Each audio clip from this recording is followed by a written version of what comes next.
What if, in the ultimate cosmic showdown, we've only ever heard the victor's side?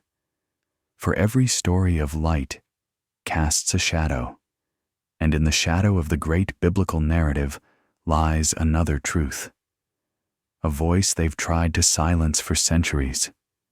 This isn't a chronicle of divine triumph. It's the confession of the first outcast, the tale of how the brightest star in heaven chose darkness, or perhaps how darkness chose him, and how it is better to reign in hell than serve in heaven. At the very heart of Christian doctrine lies a troubling question. If God is all-knowing and all-powerful, why does evil still exist? Welcome to Paradise Lost, an epic poem by John Milton. It tells the biblical story of the fall of man, but told, remarkably, from Satan's point of view. I want to take you on a journey through Paradise Lost, from the cataclysmic war in heaven to the demonic legions of Pandemonium, and show you how a single apple doomed all of humankind. Better to reign in hell than serve in heaven. Our story begins with Satan as he awakens in a grim abyss. He is dazed and confused, struggling to recall just how he ended up in these dark depths. After a failed rebellion against God, Satan and his fallen angels were defeated by heaven's loyal armies. As a result, they were hurled down, falling for 9 whole days into the pit. Staggering to his feet, Satan begins to grasp the sheer horror of his situation. His punishment is eternal damnation in hell, far from the sight of his heavenly Creator. But, in this desolation, he is not alone. Soon, he finds Beelzebub, his second in command. Reunited with his general, Satan vows that as long as he draws breath, he will strive to corrupt everything pure that God creates. Satan and Beelzebub unfurl their wings and soar over the floor of the vast chasm. Below them stretches the charred volcanic landscape of hell, a stark contrast to the rolling fields of heaven that Satan once knew. But perhaps paradise is just a state of mind. The mind is its own place, and in itself can make a heaven of hell, a hell of heaven. As the pair arrive at the heart of hell, Satan rallies his legions. From the gloom, hordes of fallen angels emerge, and among them, the great princes of hell itself. Moloch, the blood-stained prince of cruelty. Astarta, the horned queen who governs humanity's basest desires. And last comes Belial, a cowardly yet persuasive demon, full of empty promises. Along with a pantheon of other demons, these great princes would come to be worshipped as false gods, many of whom appear in the Old Testament of the Bible. As Satan delivers his fiery speech, the fallen angels raise their flaming swords in a pledge of allegiance. And yet, Satan knows his legions are weakened. To win, he will have to resort to more subtle tactics.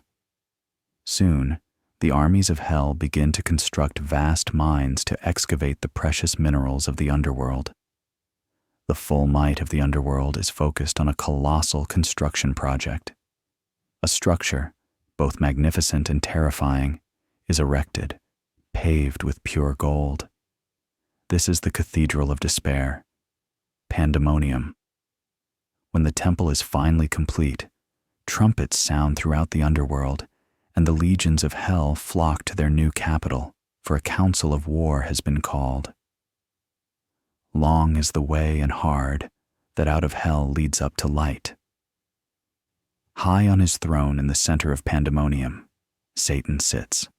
Before him stand the cheering hordes of his fallen legions. The nations of hell have gathered to decide how to get their revenge on God, and they plan to do it by vote. For all its flaws, hell is, at least, a democracy. Moloch is the first to speak. He calls for open war, to crush heaven with overwhelming force. His call for bloodshed is met with applause from half the chamber, but not all are convinced. The demon Belial, for one, argues that war is pointless. especially against the might of the archangel Michael. Instead, they should accept their fate and ignore heaven altogether. The debate rages on as the devils weigh their options, but there is one voice they have not yet considered: Satan's. A hush falls over the crowd as Beelzebub rises to speak on his master's behalf. You see, a rumor has reached Satan's ears that God is about to create something new, a new creation, man.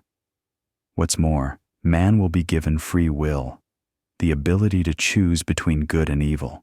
What sweeter revenge than to make man sin against his own creator? An excited murmur ripples through the assembly. The debate is over. The demons cast their votes. The result is unanimous. The demons leave Pandemonium and resume the construction of hell. Meanwhile, Satan journeys to the farthest reaches of his domain, the very gates of hell. Access, however, is barred, for before the gates stand two demonic sentinels. One has the upper body of a woman and the lower body of a serpent. The other is a living shadow, shapeless and indistinct. Satan approaches the dark figure and demands passage. The figure responds and seems to recognize him. He reveals himself to be Satan's son, and beside him stands his mother, who is also Satan's daughter. It's a long, twisted story, but in the end, it's all about Satan. What else did you expect? During this awkward family reunion, Satan shares his plan to corrupt mankind. Both offspring are eager to play a part. Death is thrilled at the thought of the countless souls he will one day claim. Sin is just happy to be involved, and she unlocks the gates. Satan steps out into the realm of chaos and begins his journey toward God's creation. The opening chapters of Paradise Lost document Satan's rise and the beginning of his diabolical plot against humanity. But his journey is only just beginning. Before we go any further, I want to take a moment to look at the bigger picture. Why are we dealing with a Christian story where Satan is the protagonist, and who was the man behind it all? John Milton. Born in 1608, John Milton was destined for an extraordinary life, though not necessarily a happy one. From a young age, Milton showed signs of a brilliant mind, but also a rebellious spirit. After his studies, Milton traveled to Italy, where he immersed himself in the works of the great masters, from the classical heroes of Virgil's Aeneid to the vivid descriptions of hell in Dante's Inferno. During this time, he even met the astronomer Galileo, who was under house arrest for defying church doctrine. When Milton returned to England, he found a country engulfed in political chaos. King Charles I had dissolved Parliament, citing the divine right of kings, the idea that God alone, not the people, had given him the authority to rule. This schism erupted into a bloody civil war. Milton sided with Parliament and became a fierce critic of the monarchy. He even published a series of writings calling for liberty and freedom for all people.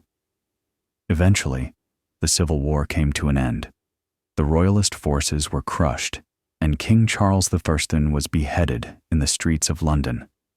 The monarchy was abolished, and England was declared a republic under the rule of Oliver Cromwell.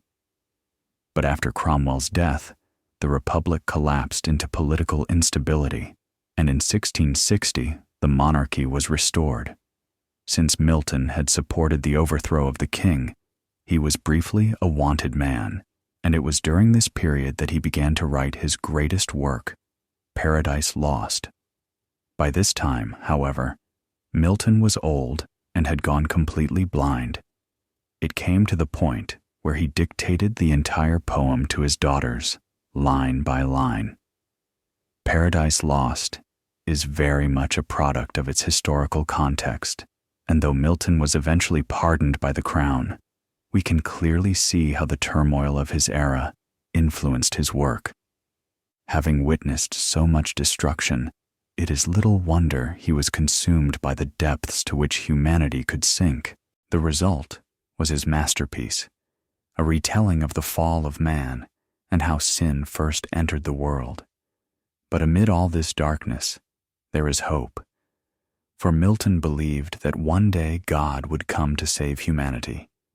And that brings us to our next chapter. Hypocrisy, the only evil that walks invisible, except to God alone. High in heaven, the angels gather for a council of their own. At the center, God sits on his throne, and at his right hand, the Son, who will one day be incarnated as Jesus Christ.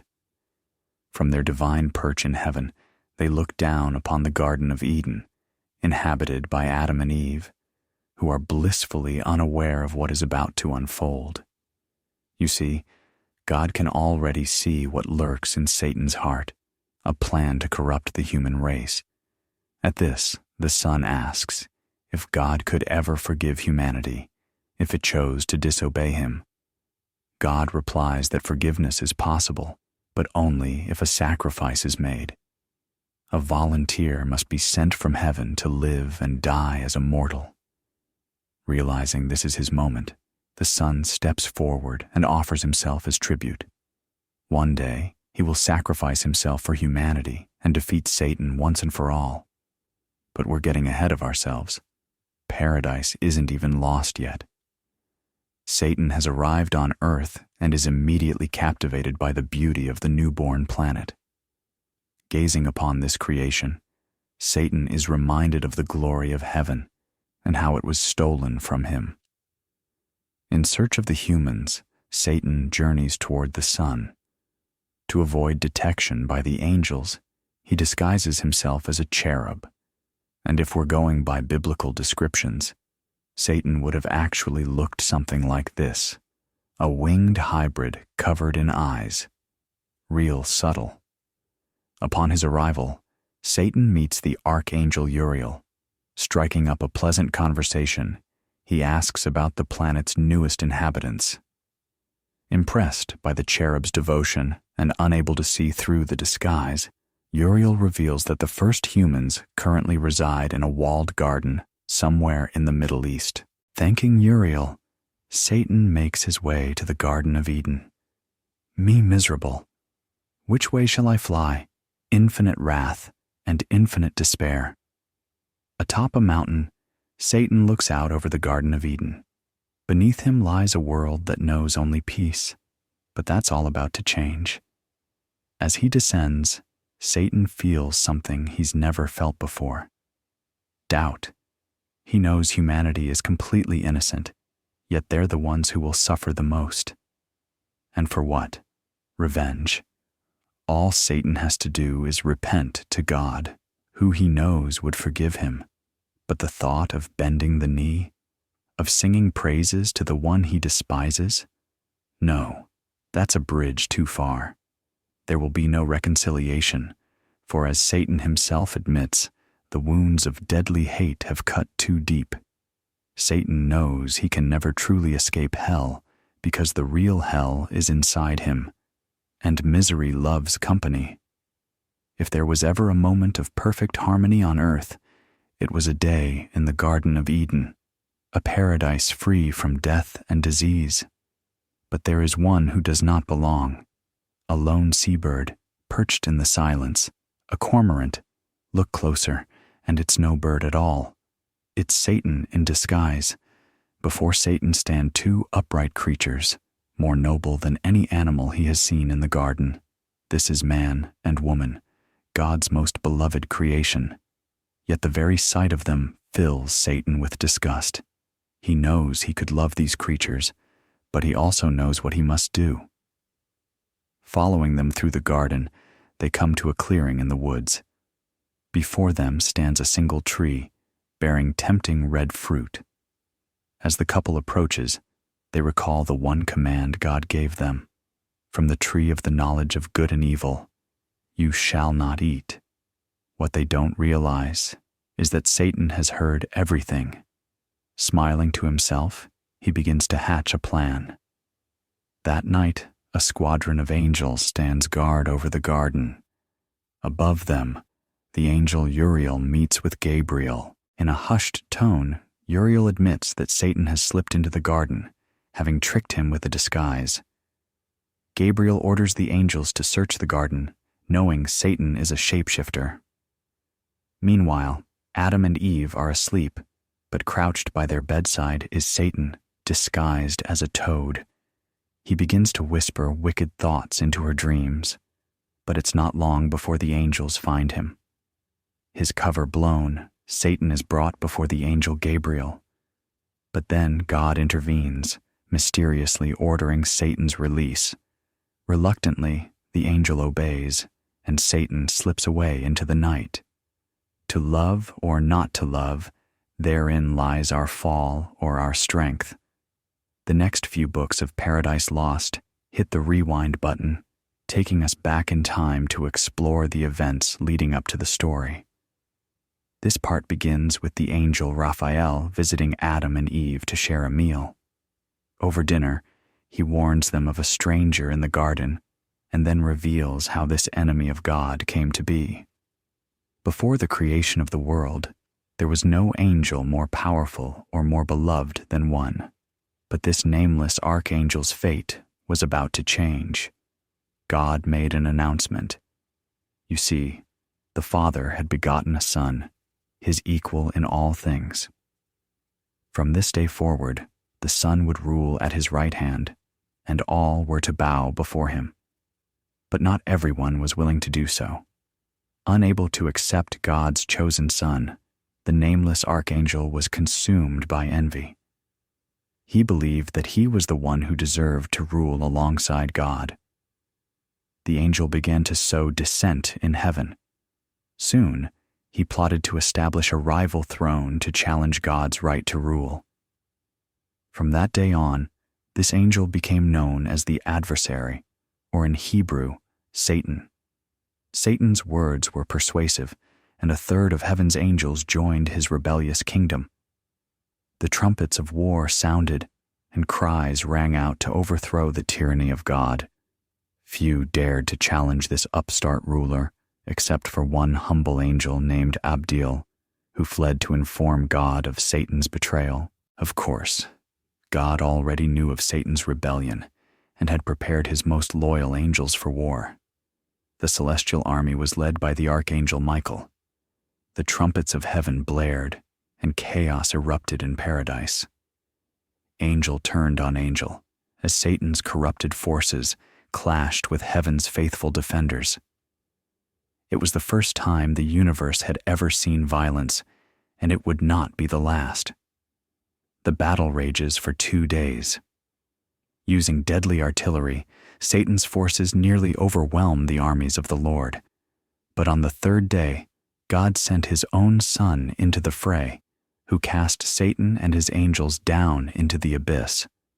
At last, Satan and his rebel angels were banished from heaven, plummeting for 9 whole days into the chasm below, and it was there that they were meant to stay, in theory at least. As Raphael finishes his tale, Adam grows ever more curious.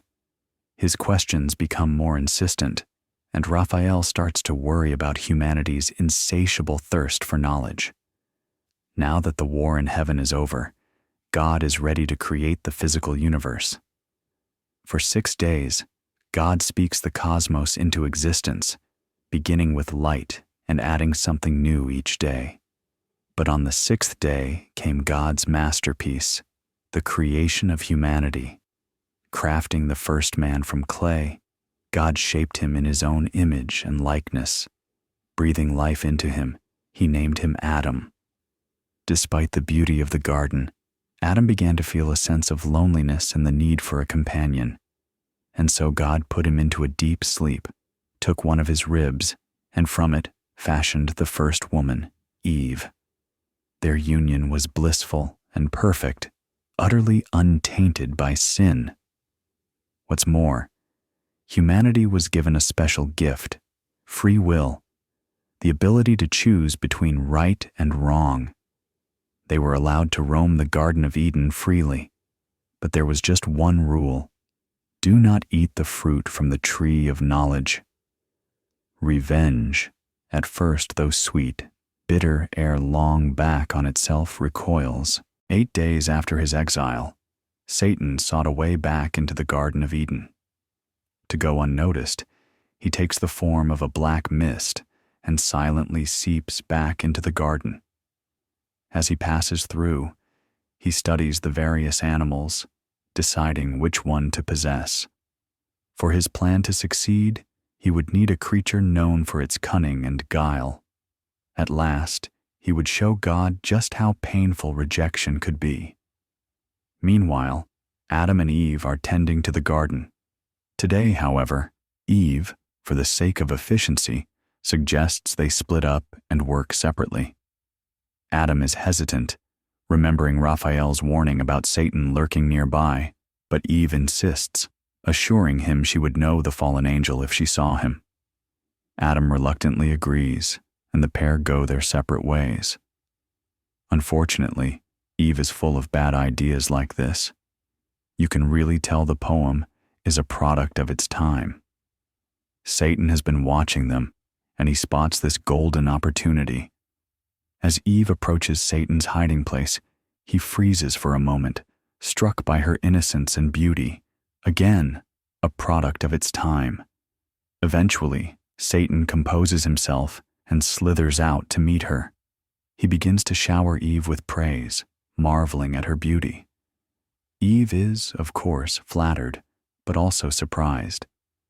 In her short life in Eden, she has learned that animals cannot speak. Well, the serpent explains, he gained the power of speech after eating from a certain tree that produces delicious fruit. Eve knows immediately what he's talking about. She refuses his offer, but remains puzzled. The serpent presses on, and with a sly smile, begins to plant seeds of doubt in her mind. He reveals that God is a liar who wants to keep her ignorant and subservient. She carefully plucks an apple from the tree, holds it gently in her hand, and then cautiously takes a bite. A few minutes later, Adam finds Eve in the grove, having apparently helped herself to more than one of the delicious fruits. Adam is horrified. Eve has done the one thing she was told never to do, but she feels differently. She tells Adam that her eyes have been opened, as if a veil has been lifted, and now she wants Adam to join her, so they can live together as equals. There is no going back for Eve, and Adam knows it. He also knows that he cannot bear to live without her. If she is to fall, so will he. Adam takes the fruit from Eve's hand and joins his doomed lover. The moment he tastes the fruit, the world snaps into focus. A flood of new sensations fills Adam's body. Greed, envy, lust, and it is in this moment that God appears. Did I request thee, Maker, from my clay, to mold me man? In another part of the garden, a voice calls out to Adam and Eve. It is the Son, who already knows what has happened. Adam immediately blames Eve, while Eve, weeping with remorse, accuses Adam of hypocrisy. But the damage is done, and now they must face their punishment. But first, the Son's gaze catches movement in the undergrowth. The serpent, for allowing itself to be a vessel for evil, is cursed to crawl on its belly for the rest of its days. The Son then turns to Eve and declares her punishment. She, and all her female descendants, will suffer the pains of childbirth. After this, the Son turns to Adam. He, and all his male descendants, will toil for their food by the sweat of their brow, and after a life of labor and sorrow, they will both grow old and die. On the other side of the cosmos, Satan returns to Pandemonium in triumph. Sin and death rush to greet their father. In his absence, they have been busy, constructing a great bridge that stretches from the gates of hell to the mortal world. Seated on his golden throne, Satan addresses his loyal subjects. But his joy is short-lived, for in that very instant, all the demons are transformed into snakes. All that remains is his own private hell. Live well. How long or short, permit to heaven. Adam and Eve are now miserable. Realizing the gravity of their actions, they begin to repent and pray. But they know they are no longer worthy of paradise. The archangel Michael is tasked with escorting them out, and he leads them to the entrance of the garden. Before they are cast out, Michael unfurls before Adam a whirlwind of visions spanning the entire sweep of biblical history, from the great flood that will wash humanity from the face of the earth, to the shattering of the famed Tower of Babel as mankind is divided by myriad tongues. Adam is crushed by the suffering his descendants are doomed to endure, all set in motion by his one single act of disobedience. But there is a sliver of hope in the darkness, for Michael also reveals that God himself will one day descend to redeem mankind. Through his resurrection, Satan will be vanquished, and paradise will be regained. Adam and Eve approach the gates of Eden. Behind them, the entrance is sealed, with the archangel Michael himself standing eternal guard. And so, the first man and woman depart from paradise, their journey just beginning, into the brave new world that lies before them. And that is Paradise Lost, a tale populated by captivating characters brought to life in countless works of art, but most notably in the haunting etchings of Gustave Doré and the ethereal visions of William Blake. And at the heart of it all, of course, is Satan. A far cry from the cloven-hoofed monster of medieval lore, the Satan of Paradise Lost is a deeply human character, one plagued by emotions like envy, doubt, and pride. Satan may not be the hero, but he is, without a doubt, one of literature's all-time greatest villains, a charismatic figure who had the potential for greatness, but was ultimately brought down by his own hubris. Published in 1667, the poem was an instant smash hit. It's a fantastic read, though it can be a little dense in places. I really hope this video has inspired you to pick up the book and give it a go. Oh, and did I mention there's a sequel, Paradise Regained? Paradise Lost remains one of the all-time great works about Satan and the afterlife, but it's far from the only game in town. You see, long before Paradise Lost, there was Dante's Divine Comedy, a hellish journey through the inferno, penned by the wayward Italian poet, Dante Alighieri. As it happens, I've made a video about that, and on the Divine Comedy as a whole. You can check that out right here to find out more. Hey, thanks for watching. I had an absolute blast making this video, and I really hope you enjoyed it too. If this is your kind of thing and you want to see more, why not hit subscribe?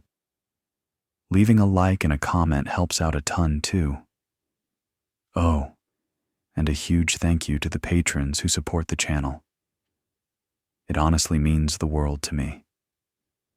This has got to be one of my longest videos to date, and I just wanted to take a second to say thank you. Thank you for watching. Over the last 6 months or so, I've been getting back into a more regular upload schedule, and honestly, I've just been blown away by all the supportive comments. It's just so motivating. So, thank you. Anyway, I'm looking forward to the next one. See you then.